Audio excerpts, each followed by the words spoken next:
Krishna Krishna Hare Hare, Hare Rama Hare Rama, Rama Rama Hare Hare, Hare Krishna, Krishna Krishna Hare Hare, Hare Rama, Rama Rama Hare Hare, Hare Krishna, Krishna Krishna Hare Hare, Hare Rama, Rama Rama Hare Hare, Hare Krishna, Krishna Krishna Hare Hare, Hare Rama, Rama Rama Hare Hare, Hare Krishna, Krishna Krishna Hare Hare, Hare Ram, Ram Ram Hare Hare, Hare Krishna, Krishna Krishna Hare Hare, Hare Ram, Ram Ram Hare Hare, Hare Krishna, Krishna Krishna Hare Hare, Hare Ram, Ram Ram Hare Hare, Hare Krishna, Krishna Krishna Hare Hare, Hare Ram, Ram Ram Hare Hare, Hare Krishna, Krishna Krishna, Hare Hare, Hare Rama, Rama Rama, Hare Hare, Hare Krishna, Krishna Krishna, Hare Hare, Hare Rama, Rama Rama, Hare Hare, Jaya Prabhupada, Jaya Prabhupada, Srila Prabhupada, Jaya Gurudeva, Jaya Gurudeva, Jaya Gurudeva. Jyom Vishnupada Paramahamsa Parvyaksha Stutta Sadasya Srimati Swami Sesi Bhaktivedanta Swami Srila Prabhupada ki jai. ISKCON संस्थान वाच्य श्रील प्रभुपाद की जय। Jyom Vishnupada Paramahamsa Parvyaksha Stutta Sadasya Srimati Bhaktivedanta Saraswati Goswami Maharaj Prabhupada की जय। Jyom Vishnupada Srila Gaur Kishodas Bhagat Maharaj की जय। Jyom Vishnupada Satchidananda Srila Bhaktivinoda Thakur की जय। Jyom Vishnupada Vaishnav Sarvabhaum Sri Jagannath Das Bhagat Maharaj की जय। जय श्री रूप सनातन भट्ट रघुनाथ श्री जी गोपाल भट्टदास सतनाशक गोस्वामी गौर की जय। नमाचार्य श्रीदास ठाकुर की जय। प्रेम से गौ श्री कृष्ण चैतन्य प्रभु नित्यानंद श्री अद्वैत दादा शिवसादि गौर भक्तवृंद की जय। श्री श्री राधा कृष्ण गोपकुंड श्याम कुंड राधा कुंड गिरिवर्धन की जय। श्री श्री राधा कृष्ण भगवान की जय। श्री मायापुर धाम की जय। श्री वृंदावन धाम की जय। गंगा माई की जय। यमुना माई की जय। भक्ति देवी की जय। तुलसी देवी की जय। अनंत कोटि वैष्णव की जय। श्री हरिनाम संकीर्तन की जय। ग्रंथराज श्रीमद् भागवतम की जय। इस्कॉन वर्तमान गुरुवंद की जय। समावेद भक्तवृंद की जय। गौर प्रेमानंद हरि हरि बोल। All glories to the assembled. All glories to the assembled. All glories to the assembled. All glories to Shri Guru and Shri Gauranga. All glories to Shri Prabhupada की जय। Om Namo Bhagavate Vasudevaya. Om Namo Bhagavate Vasudevaya. Om Namo Bhagavate Vasudevaya.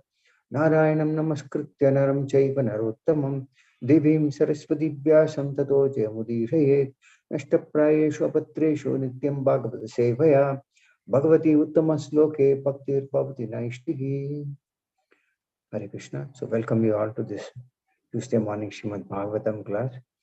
Today we are starting a new chapter, which is chapter 18, that is the battle between Lord Bor and the demon Hiranyaksha. We will read from text 1 and 2. Text 1. Maitre Uvacha Tat evam akarnya jalesha bhashitam Mahamanas Tat viganaya durmadaha Hare viditva gati manganaradat Rasatalam nirvivishe Paranvitaha. Translation Srila Prabhupada ki jai. Maitreya continued, the proud and falsely glorious Daitya paid little heed to the words of Varuna, O dear Vidura, he learned from Narada the whereabouts of the Supreme Personality of Godhead and repeatedly betook himself to the depths of the ocean. Materialistic warmongers are not even afraid to fight with their mightiest enemy, the personality of Godhead. The demon was very encouraged to learn from Varuna that there was one fighter who could actually combat him, and was very enthusiastic to search out the Supreme Personality of Godhead just to give him a fight, even though it was predicted by Varuna that by fighting with Vishnu, he would become a prey for dogs, jackals and vultures. Such demoniac persons are less intelligent. They dare to fight with Vishnu, who is known as Ajita, or one who has never been conquered. Text 2. Dadarsha tatra bijitam daradaram niyamana vanim agra dhamstraya mushnantam akshna swarucho runashriya jahasa chaho vanako charat mrigaha dadarsha tatra bijitam धराधरम प्रोन्नीयमाना वनिम अग्र दंष्ट्रया मुष्णन्तं अक्ष्ण स्वरुचोर रुनिश्रिया जहास चाहो वनगोचरो मृगः ददर्श तत्रा बीजितं धराधरं प्रोन्नीयमाना वनिम अग्र दंष्ट्रया मुष्णन्तं अक्ष्ण स्वरुचो रुनश्रिया Jahasa chaho vanagochara mrigaha. Translation Srila Prabhupada Vijay. He saw there the all-powerful personality of Godhead in his boar incarnation, bearing the earth upward on the ends of his tusk and robbing him of his splendor with his reddish eyes. The demon laughed, "Oh, an amphibious beast." Prabhupada Srila Prabhupada Vijay. In a previous chapter, we have discussed the incarnation of the Supreme Personality of Godhead as Varaha, the boar. While Varaha with his tusks engaged in uplifting the submerged earth from the depths of the waters, this great demon Hiranyaksha met him and challenged him, calling him a beast. Demons cannot understand the incarnations of the Lord. They think that his incarnations as a fish or a boar or a tortoise are big beasts only. They misunderstand the body of the Supreme Personality of Godhead, even in his human form, and they deride his descent. In the Chaitanya Sampradaya, there is sometimes a demoniac misconception about the descent of Nityananda Prabhu. Nityananda Prabhu's body is spiritual, but demoniac persons consider the body of the Supreme Personality of Godhead to be material, just like ours. Avajananti mam mudaha. Persons who have no intelligence deride the transcendental form of the Lord as material. ज्ञानतिमिरान्धस्य ज्ञानाञ्जनशलाकया चक्षुरुन्मिलितं येन तस्मै श्रीगुरवे नमः। श्रीचैतन्यमनोभीष्टं स्थापितं येन भूतले स्वयं रूपकदा मह्यं ददाति स्वपदान्तिकं। वन्देऽहं श्रीगुरो श्रीयुतपदकमलं श्रीगुरुं वैष्णवांश्च श्रीरूपं साग्रजातं सगणरघुनाथान्वितं तं सजीवं साद्वैतं सावधूतं परिजनसहितं कृष्णचैतन्यदेवं श्रीराधाकृष्णपादान् सगणललिता श्रीविशाखान्वितांश्च हे कृष्ण करुणा सिंधु दीनबंधो जगत्पते गोपेश गोपिका कांता राधा कांता नमोस्तुते भक्तकांचन गौरांगी राधे वृंदावनेश्वरी वृषभानुसुते देवी प्रणमामि हरिप्रिये पंचाकल्पतरुभ्यश्च कृपासिन्धुभ्य एव च पतितानां पावनेभ्यो वैष्णवेभ्यो नमः। जय श्री कृष्ण चैतन्य प्रभु नित्यानंद श्री अद्वैत गदाधर शिवसादि गौर भक्तवृंद। हरे कृष्णा कृष्णा कृष्णा हरे हरे, हरे राम राम राम हरे हरे। मोहं करोति वाचालं पंगं लंघयति गिरिं वन्दे श्रीगुरुं दयातारणं परमानन्दमाधवं श्रीचैतन्येश्वरम्।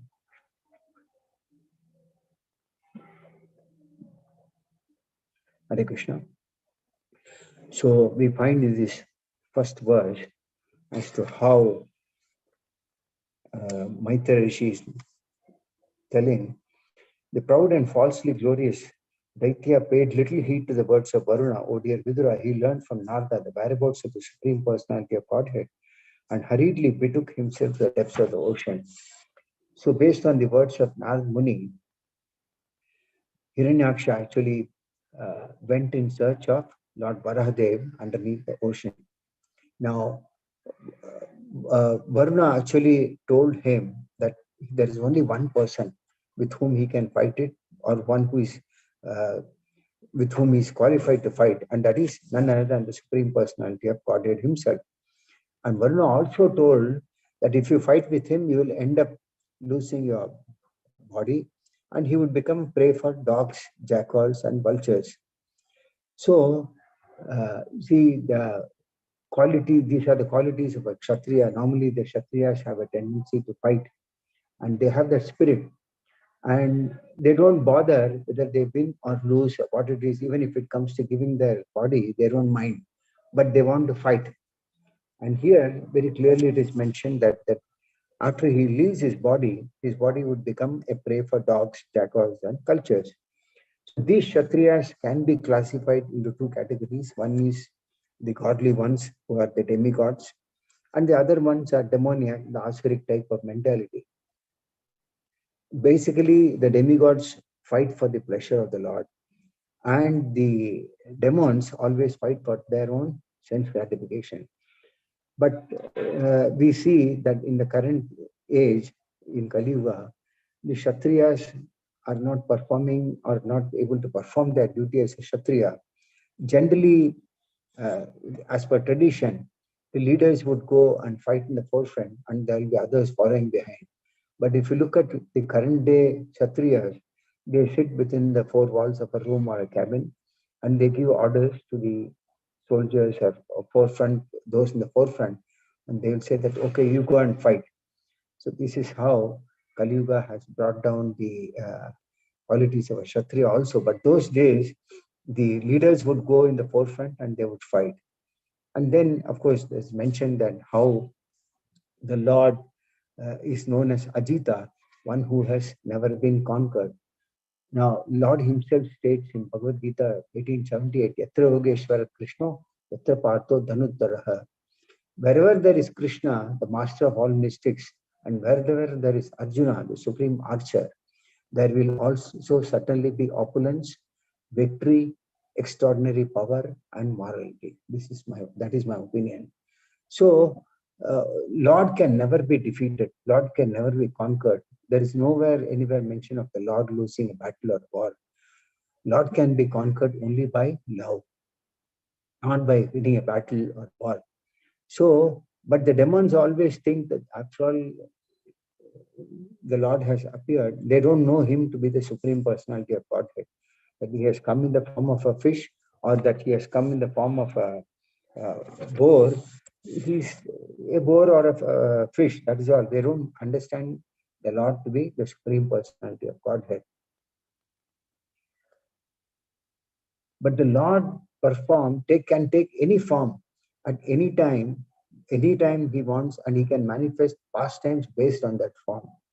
Now, we all have a body which is made out of earth, water, fire, air, ether.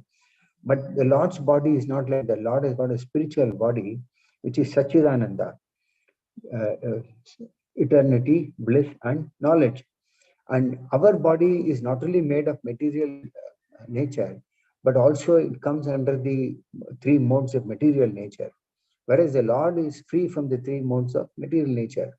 So there is a difference between what the Lord can do and what we can do. Our imagination is also very, very limited to the extent that we can only perceive. That is all. Even, you see, many times uh, common man thinks that who is God? Who is God? But if we see, the same Varahadev is worshipped in many temples. We'll see Lakshmi Varahadev or Bhu Varahadev. So many temples, the Lord is worshipped as Varahadev. Why? Because he is a worshipable personality. Whereas the demons don't think on those lines. They think that what can a both form do? So the Lord manifests so many forms. In fact, Srimad Bhagavatam mentions as to how the Lord has got so many expansions. Like it's just like rivers flowing into the ocean. You'll find so many rivers in a country like India.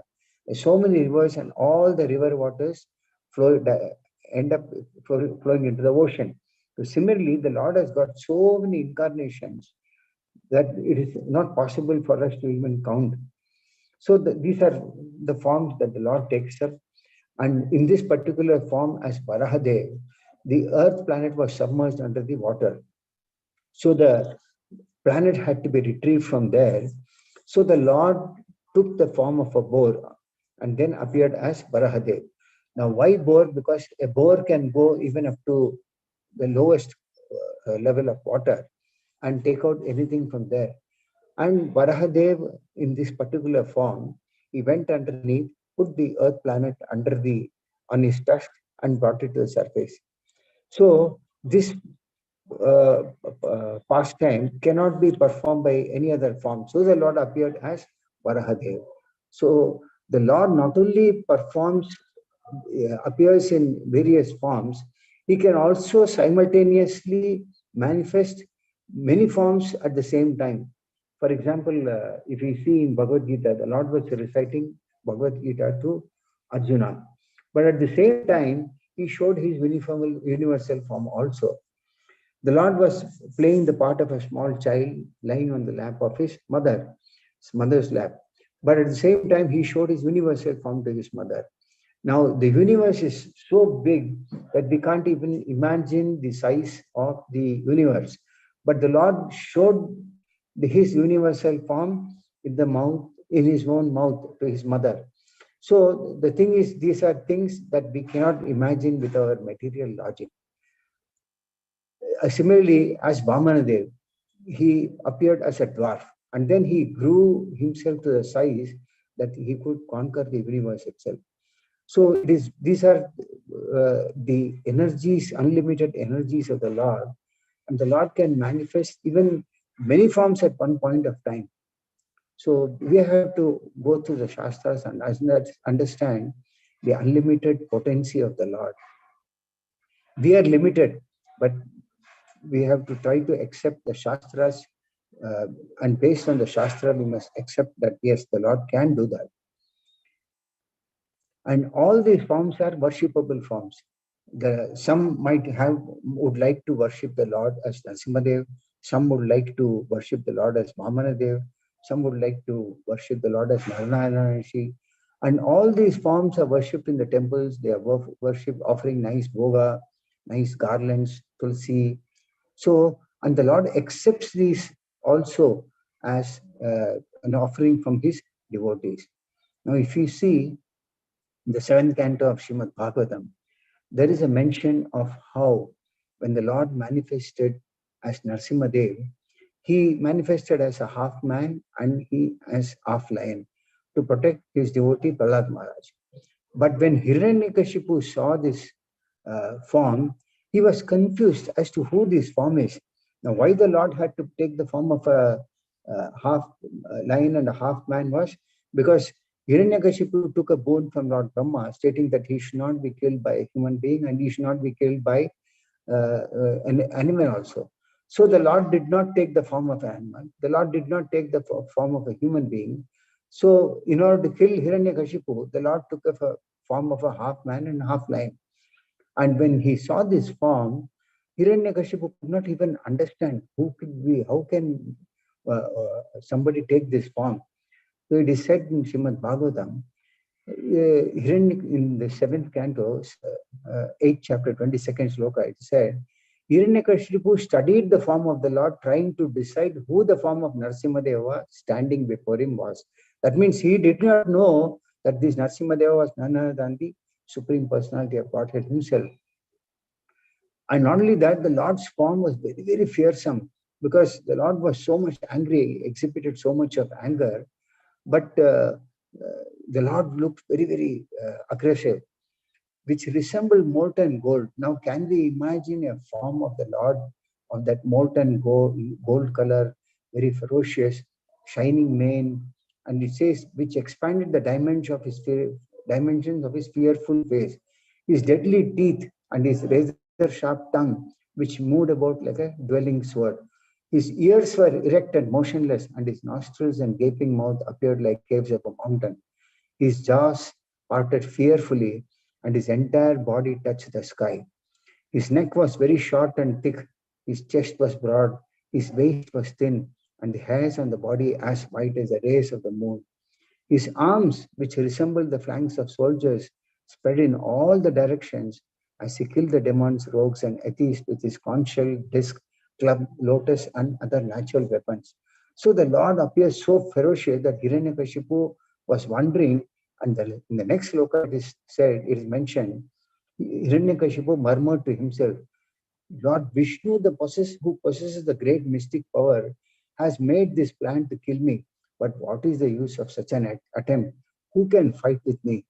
So here we see a similar incident where Hiranyaksha was thinking like this about the form of Lord Boar, and Hiranyakashipu was thinking on similar lines about the Lord as Narasimhadev. He says, who is this possessing so much of mystic power? He has made this plan to kill me, but who can fight with me? Nobody can fight with me. So this is the spirit that they have, particularly the demons, that nobody can kill them and nobody can defeat them. And then the Lord attacked him like an elephant. So this is generally the mentality of the demoniac Kshatriyas. There is another very nice example in the 9th canto of Srimad Bhagavatam. When Rama killed Ravana, his wives were all crying. And in the 10th chapter, 26 to 28 sloka, we find wives of Ravana, that is Mandodri and his wife, they all knew that how Ravana was such a very cruel person. Ravana, the very name Ravana means one who makes others cry. So when Ravana was killed by Rama, they started praying, "Oh my Lord, oh Master, you epitomize trouble for others and therefore you were called Ravana." That means you started creating trouble for everyone else and made everyone cry. That's why you're known as Ravana. But now you have been defeated. We are also defeated, for without you the state of Lanka has been conquered by the enemy. To whom it will go for shelter? So when Ravana was killed, all his wives also felt that they are without any shelter because they took shelter of this great demon Ravana. In the next sloka, it says, they pray, how greatly fortunate one, you came under the influence of lusty desires, and therefore you could not understand the influence of Mother Sita. Now, because of her curse, you have been reduced to this state, having been killed by Lord Rama. That means Ravana could not understand the potency of Sita Devi, that how much effect will it have on her curse on him, and what was the influence of the lusty desire that Ravana had.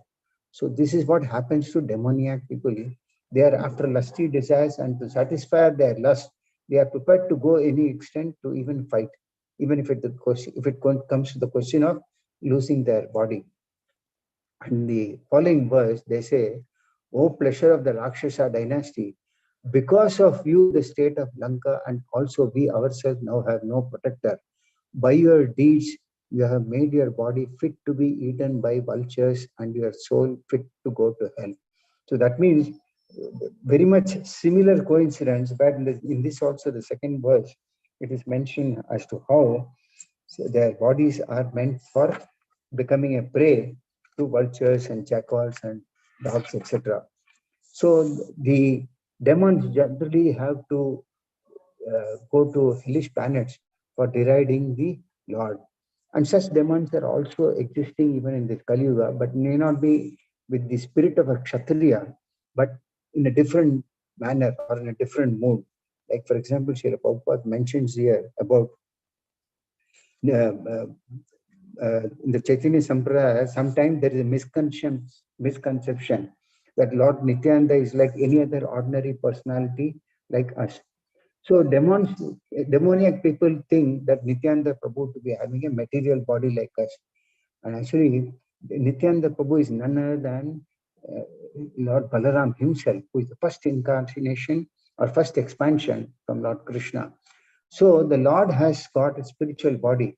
And so Nityananda Prabhu also has got a spiritual body, unlike the material body of ours.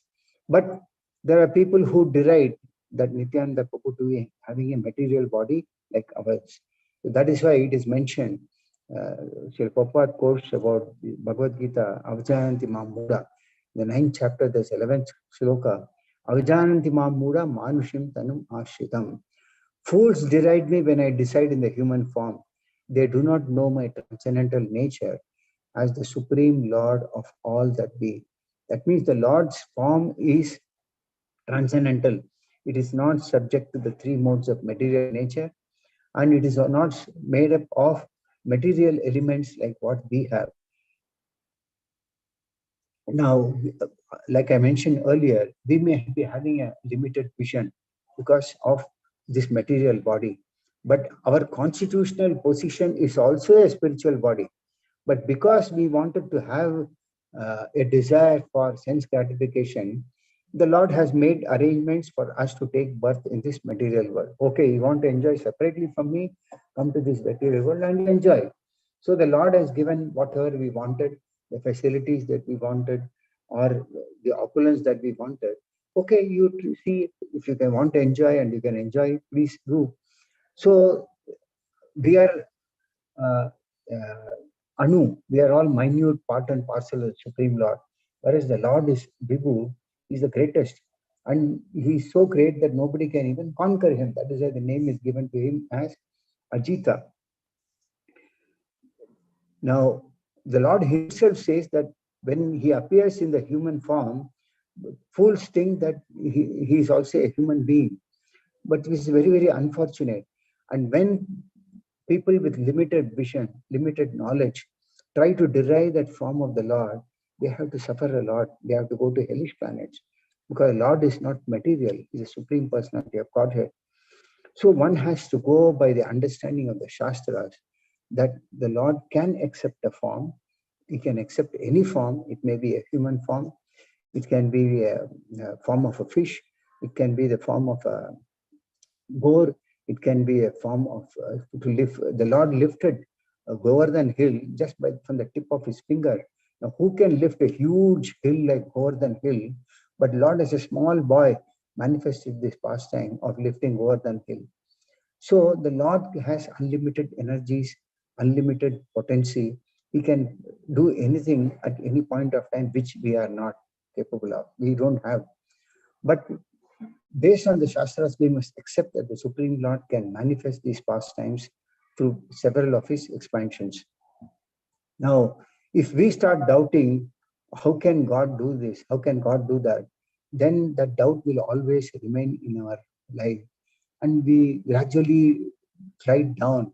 And then because of these doubts that we have, what happens is ultimately we tend to get into association of non-devotees. And finally, we also suffer for this.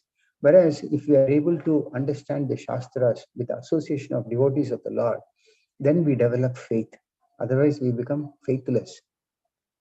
Once we have little faith and continue the association and take up the process of devotional service, then what happens is our faith becomes firmly fixed.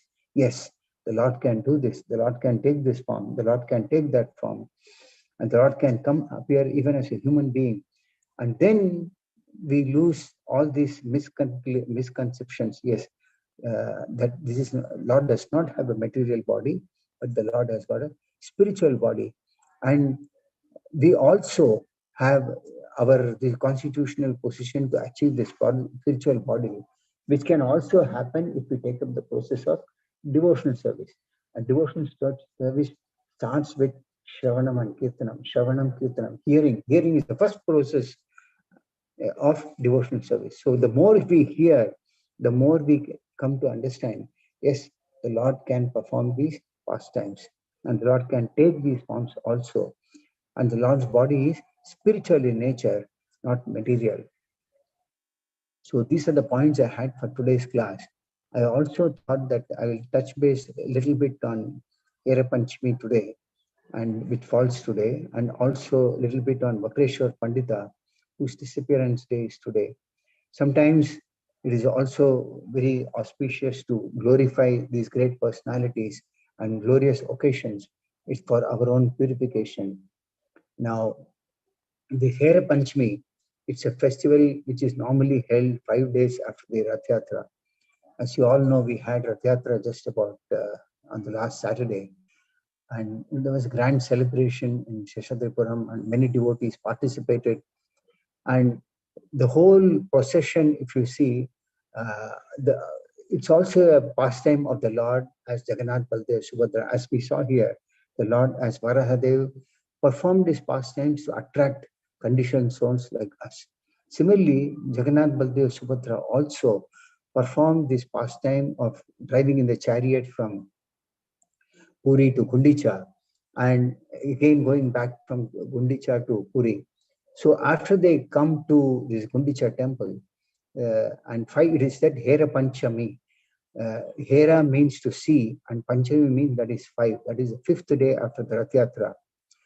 The Lord travels from Puri to Gundicha, that is from Dwarka to Vrindavan. And when the Lord comes to Vrindavan, that is Gundicha, the associates of Lakshmi Devi, they become upset because the Lord has left them and gone. So she wants, the Lord actually tells them that he will return back the next day. But he did not come back the next day.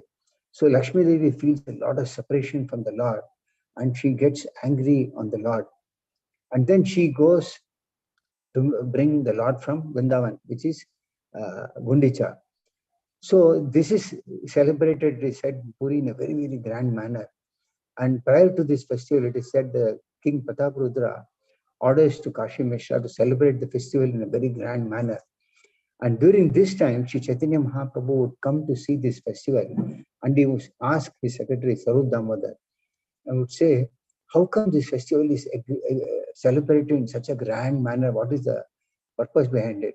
Sarup Damodar would say, the Lord enjoys his pastimes.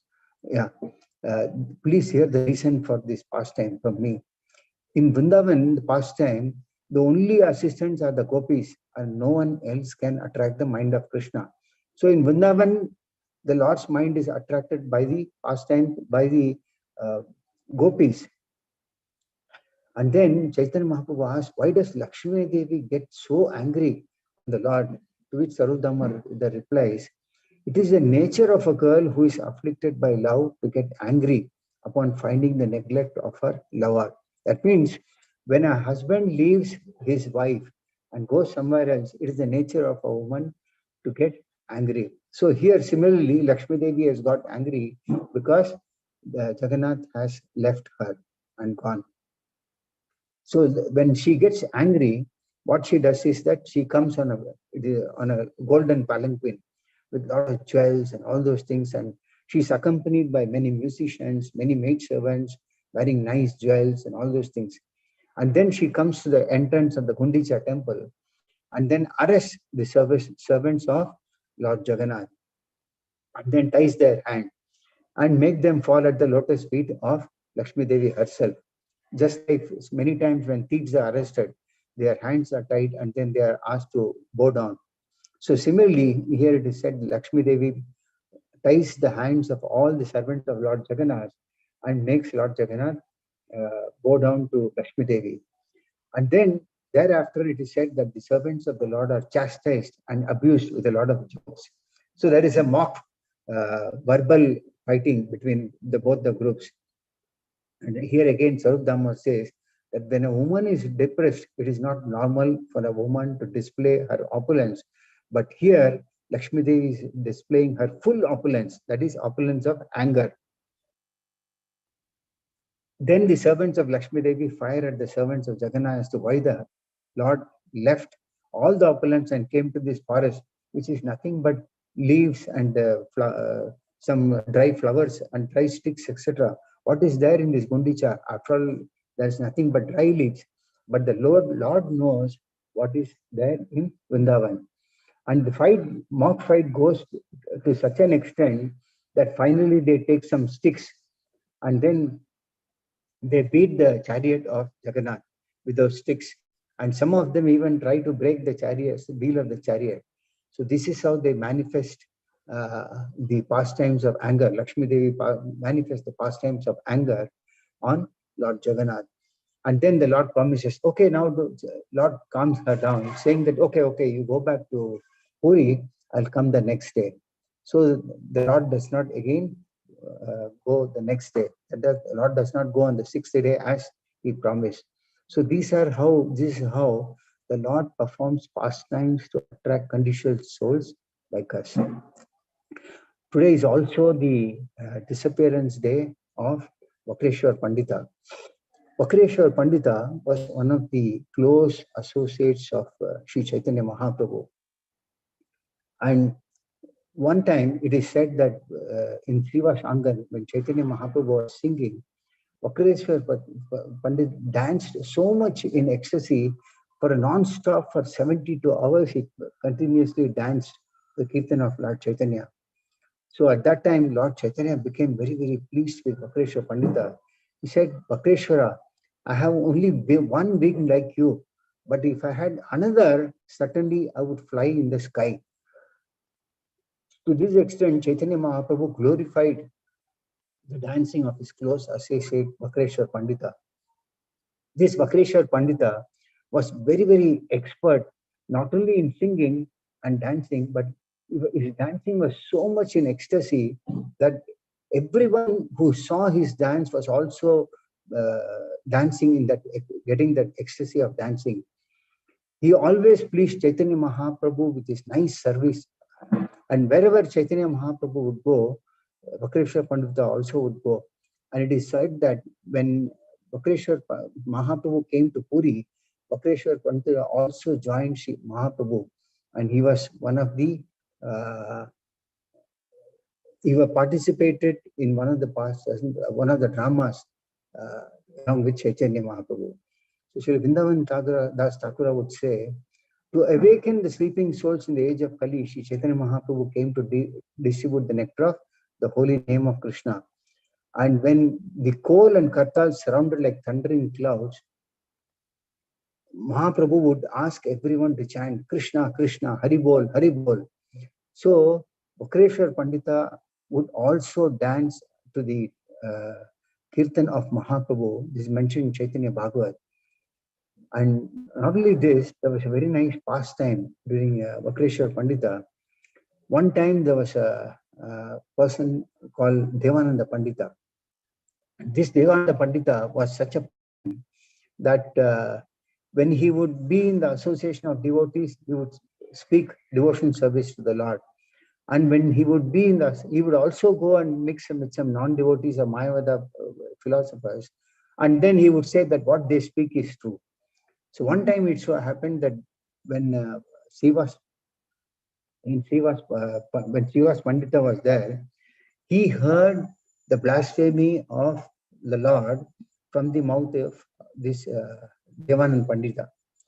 And when he heard this, he was feeling very, very unfortunate, and he fell unconscious. And he literally didn't want to hear. And he started crying and he fell to the ground.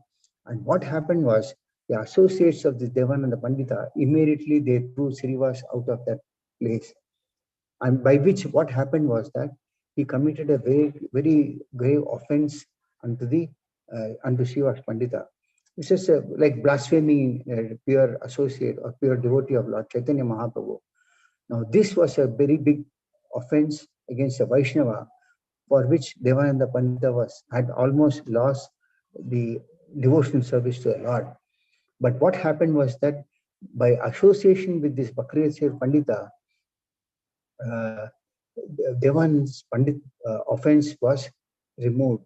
So that is why it is said that Krishna has made his home in the heart of Vakreshwar Pandita. As Krishna dances in his heart, so Vakreshwar Pandita himself dances. And whatever place Vakreshwar Pandita blesses with his association becomes a holy place of pilgrimage, more sacred than the holy places itself.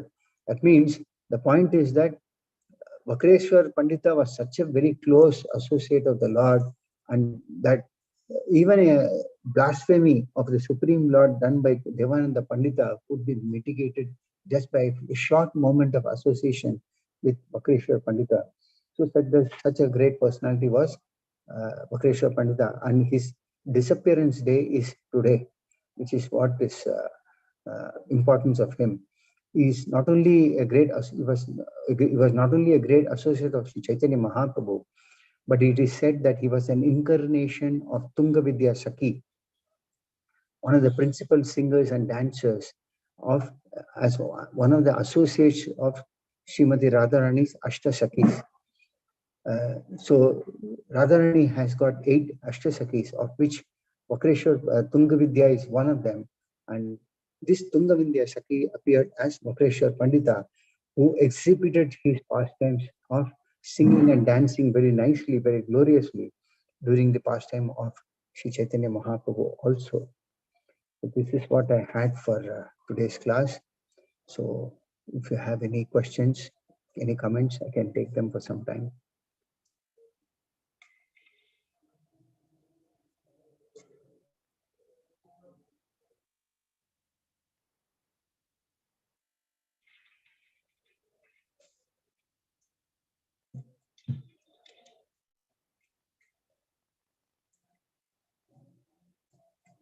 Any questions? Any comments?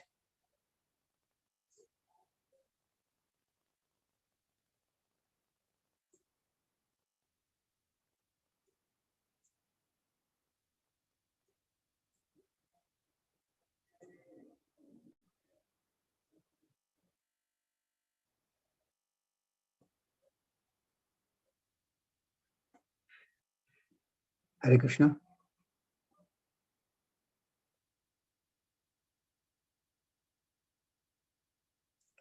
Hare Krishna. Hare Krishna, Prabhuji. No questions. Very nicely explained. Thank you. Thank you, Mataji.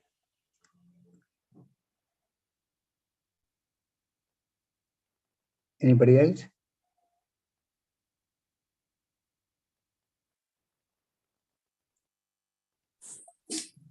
Hare Krishna, Prabhuji. Dandavat Pranam. Dandavat Pranam, Prabhuji. If there are no questions, we can end the session. Okay. Thank you all very much. Granthar Srimad Bhagavatam ki jai. Srila Prabhupada ki jai. Prabhuji, now you are the host. Please end the session. Yes, Prabhu. How do I do that? There will be a red color button which says end meeting. I don't see that button. One second. I see a cross mark because I'm not tech savvy. So if I do the click that, it's okay? Yes.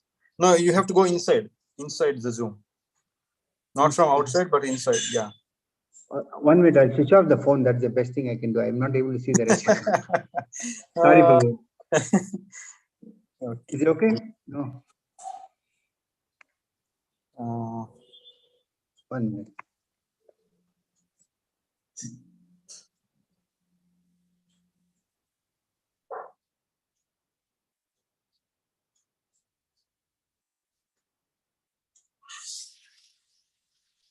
No, you just turned off the video, but please end the meeting. You have to end the meeting, Prabhuji.